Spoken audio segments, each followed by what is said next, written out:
All things that cannot be explained remain an intriguing conversation topic for many people around the globe. Some mysteries, however, are more interesting than the rest simply because of how weird they are. Number 10, China's Dwarf Village. Villages in general are not strange. Villages in China are also not strange. There are many remote ones in this country, but one stands out from the others. Scientists and experts are extremely interested in the inhabitants of Yangzai, situated in the Sichuan province. The reason? Not only are there only 80 residents in the village, but almost half of them are dwarfs. Rumor has it, according to those who live in Yangzai, that a mysterious disease befell the little village more than 60 years ago. Young children between the ages of 5 and 7 were most affected, and the disease caused them to simply stop growing. Experts now know that stunted growth is only likely to appear in 1 in 20,000 people, so what happened in Yangzai is something very much out of the ordinary. Especially considering that historic sightings of the dwarfs claim that several hundred of them were residing in the Sichuan region at one point. As if the mystery affliction wasn't bad enough, some of the children struck by it started suffering from a variety of disabilities. As adults, some of the afflicted gave birth to children who also only grew to around 1 meter, 3 feet, in height. The Chinese government has never allowed visitors to the village, inevitably opening up the story to a host of urban legends. It has been said that the citizens felt dark forces had invaded their homes and started believing that they were cursed due to their ancestors' anger over improper burials. Others apparently believe a turtle to be the source of the problem. Some of the villagers cooked and ate a black turtle and, soon after, the strange disease hit Yangzai. After all this time, however, it seems that the residents are growing out of the Number 9, Dorothy Eddy and Omseti. Dorothy Eddy was a toddler just like any other. She ran, played, and laughed all day, and was a treasure to her doting parents. Then, the unthinkable happened. One morning, Dorothy was running down the stairs at her home near London when she slipped and fell. So severe was the fall that the 3-year-old was pronounced dead on the scene. But then something very unexpected happened. Dorothy woke up. For another 4 years, her parents had their beautiful daughter back. In 1908, however, everything changed. On a regular outing to the British Museum, Dorothy's parents first became aware that the girl was behaving strangely. As soon as they reached the Egyptian section of the museum, Dorothy was transfixed. She couldn't get enough of the artifacts and sat with a glass-enclosed mummy for a long time, refusing to go home with her parents. Her parents even caught a glimpse of her running around the statues and kissing their feet. After this incident, things took a turn for the worse. Dorothy became almost depressed and would stare at photos of ancient Egypt, insisting that the country was her home and she needed to return to it. A picture of the Temple of Seti I at Abydos got her especially excited one day. She rushed to her father and shouted that this place was her former home. Before she found the picture of the temple, Dorothy had dreams in which she saw the buildings and greenery of ancient Egypt. Her interest and love for Egypt skyrocketed, and she joined study groups to learn more about reincarnation and spirituality. She finally moved to Cairo after marrying an Egyptian man and gave birth to a baby that she named Seti. She herself would now be known as Seti. Om's marriage didn't last. Her habit of going into a trance and scribbling random hieroglyphics at night about her spirit guide completely freaked her husband out. Her writings eventually amounted to around 70 pages and detailed Om's life in ancient Egypt. It stated that she was a priestess at the Qum el-Sultan temple and had a child by Pharaoh Seti at the young age of 14. However, she had broken a priestess vow by losing her virginity and took her own life to prevent the pharaoh from being punished for this crime. The hieroglyphics also contained accounts of spiritual encounters with Seti and plans to reunite with him in the Egyptian underworld. This fantastical story has been discarded by many as the ramblings of a crazy person, up until the day that Seti helped archaeologists find the exact location of the temple garden. She also led them to an undiscovered tunnel at the north side of the temple. Seti died in 1981, after having lived the rest of her days at the Temple of Abydos. No rational explanation for her memories, dreams, and knowledge of Egypt has been offered, and many. Number 8, Francis Levy's handprint. Francis Levy was a dedicated firefighter during the 1920s. He loved his job, and his peers loved him. He was a pleasant man, always ready with a smile and a helping hand. On April 18, 1924, Francis's colleagues became aware of a change in his demeanor. Suddenly, he was an unsmiling, grunting guy washing a large window at the Chicago Fire Department. Not looking at anyone or talking. After a few minutes, Levy suddenly announced that he had a strange feeling, a feeling that he might die that very day. At that very moment, the phone rang and broke the heavy atmosphere brought on by the fireman's words. A fire was raging at a building quite a long way from the fire department, and no time was to be wasted. In just a few minutes, Francis Levy and his fellow firefighters were on the scene, assessing the situation and helping those trapped on the top floors. Everything seemed to be on track to rescue everyone from the building. Then, suddenly, the flames engulfed the lower part of the building, and the roof caved in. As soon as this happened, the walls came crashing down, pinning many people under the rubble, including Levy. Levy's grim premonition came true. He lost his life that day trying to save others. The very next day, trying to come to terms with the loss of Levy, his colleagues sat at the firehouse thinking about the events of the previous day. Suddenly, they noticed something strange on one of the windows. It looked like a handprint smudged onto the glass. Eerily, it was the very same window that Francis Levy was busy washing the day before. The fireman cleaned the window again, but the print stubbornly refused to disappear. For many years, the handprint remained on the window in spite of chemicals used to try and remove it. The strange mystery remained unsolved, but came to an abrupt end when a newspaper boy threw a paper against. Number 7, Jeanette De Palma. In 1972, a dog brought something very strange to the back door of his owner's home. He had sniffed out an almost completely decomposed human forearm on a cliff top in Springfield, New Jersey, and dragged it back to its master, who realized with a great shock what it was. The man informed the police and, after a short search, they found the remains of the body to which the arm belonged. The remains were that of Jeanette De Palma, a teenager who had been missing for 6 weeks. Not only did they find her decomposed body, but there were strange objects on the ground where it lay. Rumors began to fly that the girl had been sacrificed by a local coven of witches. Others believed that Satanists murdered her for occult ritual purposes.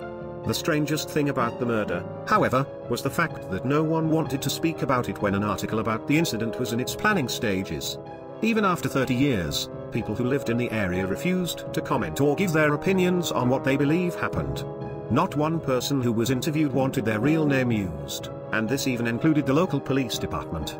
Leads in the case did not come in the traditional manner. People sent in anonymous letters omitting their addresses and names. One of the letters stated that logs had been placed around Jeanette's body and that the writer of it couldn't reveal his name for many reasons which he couldn't reveal either. Another anonymous writer wrote that he or she knew about a coven of witches in the area who were planning to murder a kid over Halloween. The writer was a child at the time and remembered being terrified of going out trick-or-treating for the holiday.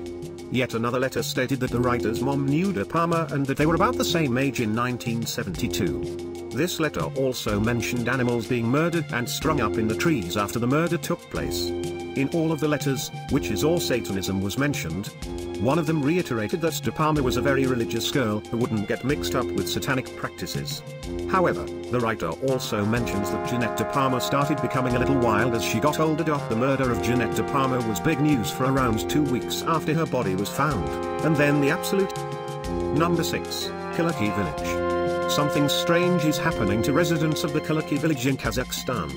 They just can't seem to keep their eyes open.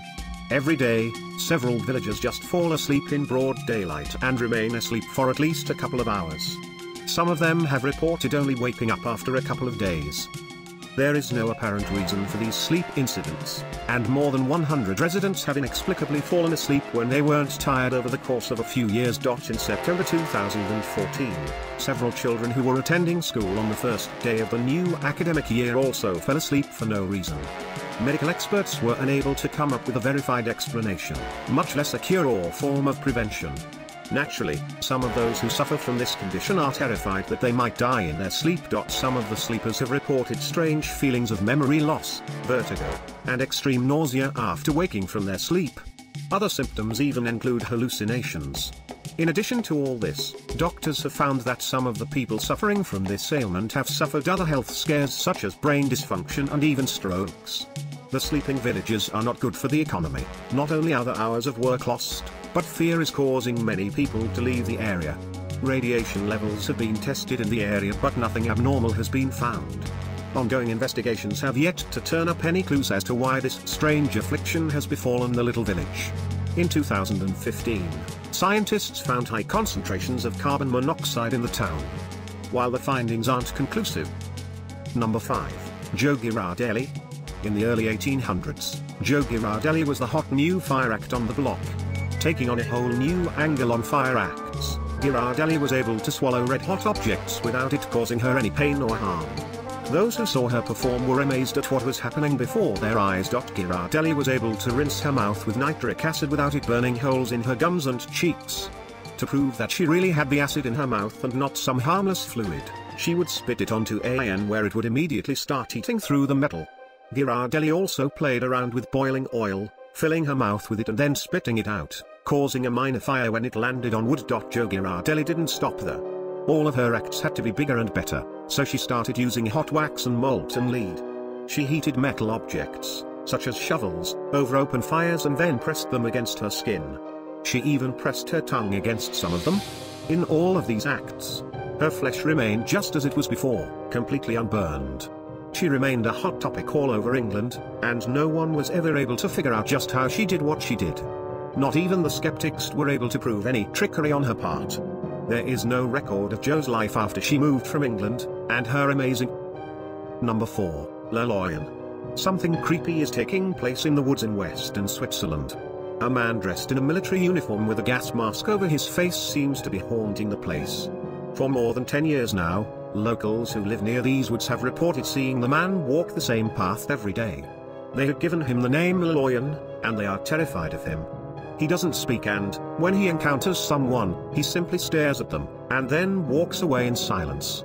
A photographer who tried to take a picture of the mysterious man reported him to be almost 2 meters, 6'6", in height.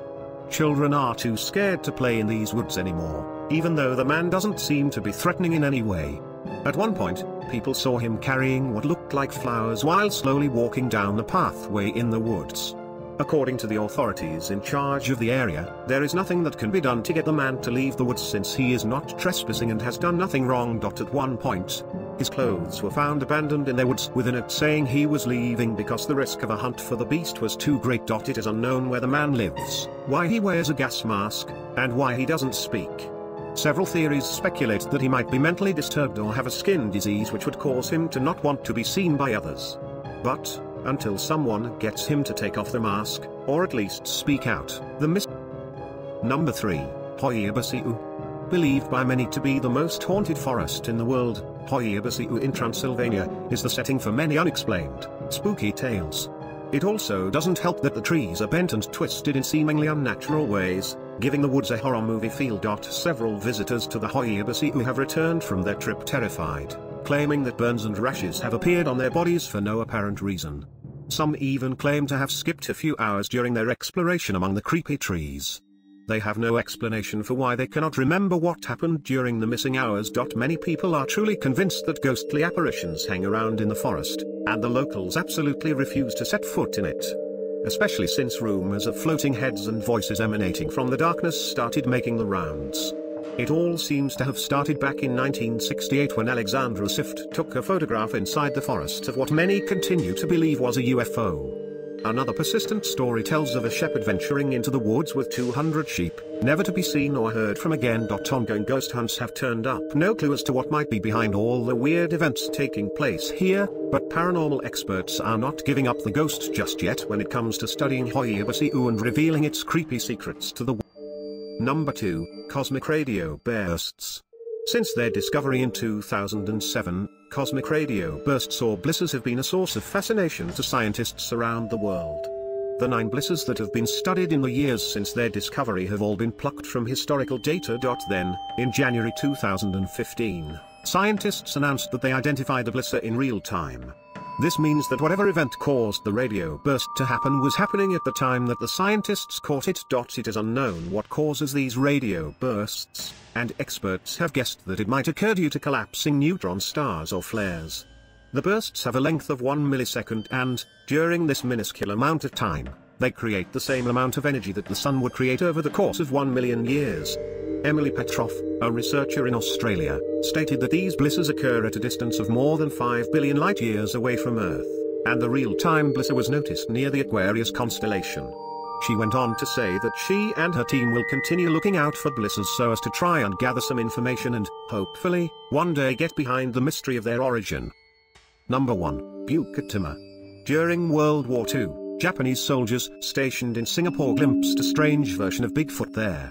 Many reported seeing a primate-like creature covered in grey hair and standing up to 2 meters, 6'6", tall in the Bukit Timah rainforest. Sightings peaked during the war, but there are also a few present-day sightings reported every now and then.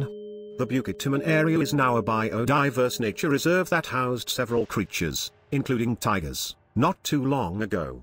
Although it is still a mystery as to what the soldiers and others were actually seeing in this area, some people believe they might have confused macaques for primates. However, according to most experts, this would be unlikely as the macaques in Singapore resemble the ones in Japan and the soldiers at least would know what they were looking at.